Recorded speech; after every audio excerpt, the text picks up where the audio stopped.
আমার পোষা পাখি উড়ে যাবে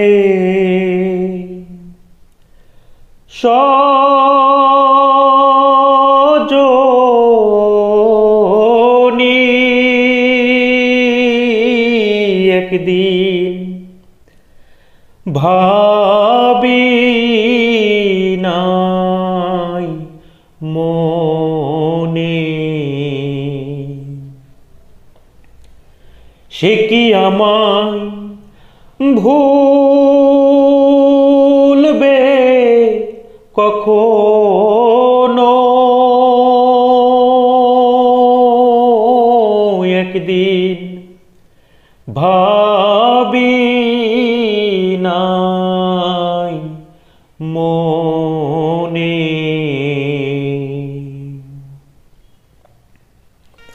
বাউল গান বাংলার ঐতিহ্যবাহী লোকায়ত সঙ্গীতের একটি অনন্য ধারা। এটি বাউল সম্প্রদায়ের নিজস্ব সাধন গীত। আবহমান বাংলার প্রকৃতি, মাটি আর মানুষের জীবন জিজ্ঞাসা একাত্ম হয়ে ফুটে ওঠে এই বাউল গানে। আরও ফুটে ওঠে সাম্য ও মানবতার বাণী। বাউলের উৎপত্তি সম্পর্কে আলোচনা করতে গিয়ে কোনো এক গবেষক বলেছেন, সংস্কৃত শব্দ বায়ু থেকে বাউল শব্দটির উৎপত্তি। বাংলার যেসব লোক বায়ু অর্থাৎ শ্বাস প্রশ্বাস ক্রিয়ার সাহায্যে সাধনার মাধ্যমে আত্মিক শক্তি লাভ করার চেষ্টা করে, মূলত তারাই বাউল। বাউল গানের অনেকগুলো ধারা আছে। তার মধ্যে উল্লেখযোগ্য কয়েকটি ধারা হল দেহতত্ত্ব, ভাবতত্ত্ব, গুরুতত্ত্ব এবং বিচ্ছেদ। আজ আমাদের আলোচনার মূল বিষয়বস্তু বাউল বিচ্ছেদ নিয়ে। বিচ্ছেদ মানে মিলন সম্বন্ধের মধ্যে আপেক্ষিক দূরত্ব। সুতরাং বিচ্ছেদ অন্তত দুই না হলে এক হয়। সংখ্যার দিক দুই কিংবা দুই যোগ থেকে সরে এককে পরিণত হওয়া, বিশেষত এককের দিকে তার অভিযাত্রা। আমাদের সংস্কৃতির যত অতি স্তরে দৃষ্টি যেতে পারে, দেখা যাবে বিচ্ছেদ কিংবা বিরহই নিজেকে জানান দিয়েছে বারবার। বিচ্ছেদ থেকে দুঃখ যন্ত্রণা, কথা এবং সুর সম্পৃক্ত হয়। এটাই বাঙালি ও বাংলার মর্মধ্বনি স্বতঃস্ফূর্তভাবে বিকাশ ঘটে। বিচ্ছেদ গান একটি বিশেষ পর্যায়ের গান। অনেকে মুখ্যত ভাটিয়ালি গানের রাজা বিজয় সরকারের গানই তার আশ্রয় বলে মান্য করেন। তাছাড়া ময়মনসিংহ গীতিকা, রয়ানি, রাখালিয়া, বাইতানি, ময়নামতি প্রভৃতি কত শ্রেণীর লোকগানে বিচ্ছেদের রোদন ক্ষণে ক্ষণে। আবার 12 মাসের একটা পর্যায়কে নির্দেশ করেছেন কেউ কেউ।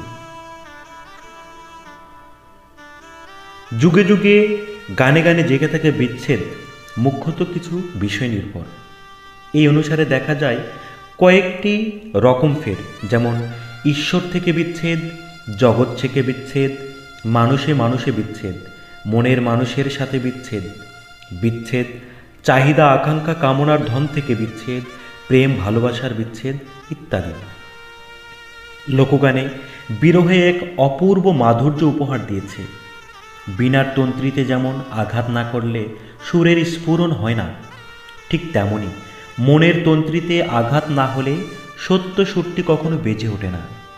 সেই কারণে প্রাকৃতিক, আধ্যাত্মিক, জৈবিক কিংবা মৌলিক যে কোনো ক্ষেত্রেই হোক না কেন, বিরহ চেতনা ছাড়া সম্পূর্ণ হয় না। লোকগানের শ্রেণীগত প্রায় সমস্ত ধারার দুঃখের মাধুর্যই বিশেষত আসন পেয়েছে। বারোমেশা, ঝুমুর, দেহতত্ত্বের গান, ভাদু, টুসু, জারি, গীতিকা ব্রত, বৈষ্ণব পদাবলী, নিমাই সন্ন্যাস শাক্ত পদাবলী, বৈশাখ ভাওয়াইয়া ভাটিয়ালি বিজয়গীতি প্রভৃতি গানেই এটির উপস্থিতি আমরা লক্ষ্য করি। বিচ্ছেদ গানের কিছু উল্লেখযোগ্য এবং স্বতন্ত্র বৈশিষ্ট্য রয়েছে। তার মধ্যে উল্লেখযোগ্য, এ গান একান্তভাবেই লৌকিক প্রেমের গান। জীবনের তাজা রক্ত রাগে ফুটে ওঠা একটি গান। এ সুরে নির্দিষ্ট একটা নকশা আছে।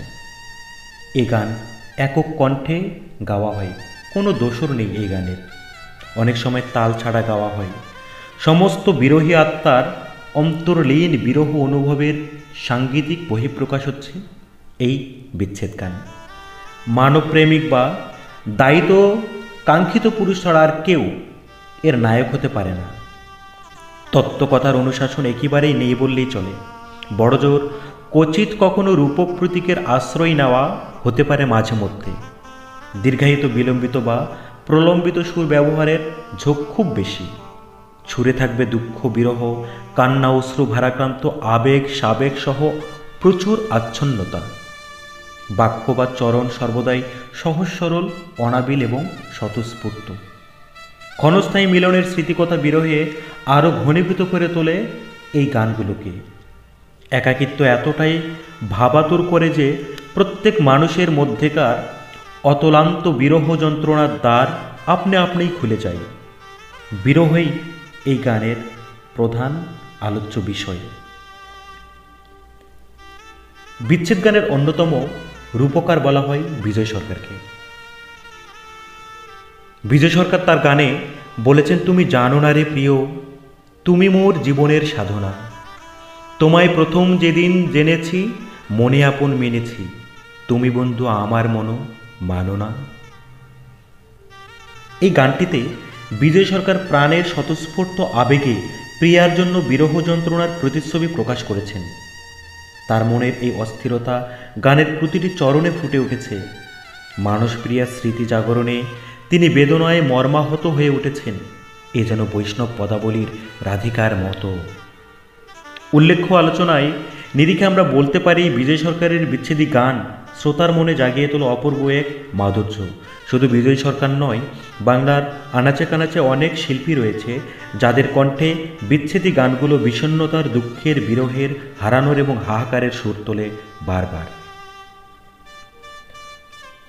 আবহমান বাংলার গ্রামীণ ঐতিহ্যের লোকসংস্কৃতির এই অমূল্য ভাণ্ডার সংরক্ষণ ও রক্ষণাবেক্ষণের দায়িত্ব আপনার, আমার, আমাদের সকলের। আসুন আমরা সবাই মিলে আমাদের এই মহামূল্যবান লোকভাণ্ডারকে সকলের কাছে পৌঁছে দেওয়ার প্রয়াস গ্রহণ করি।